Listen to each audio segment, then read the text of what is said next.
Orange County Highway Patrol has issued a civil danger warning for the Central Florida area including Orange County, Orlando, Dr. Phillips, Bay Hill and Winter Garden area. This is not a test. In the late evening hours on October 30th, 3 inmates from the Allen Asylum Sanatorium escaped from their isolation chambers. They are presumed to be hiding somewhere nearby the asylum in the woods or nearby homes of Bay Hill.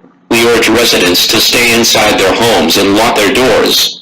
These inmates are extremely dangerous and can be hiding anywhere. These inmates may disguise themselves as trick-or-treaters to gain entry into your home. If you come in contact with these individuals, run and seek hiding. The Florida Highway Patrol will continue to provide updates as they become available.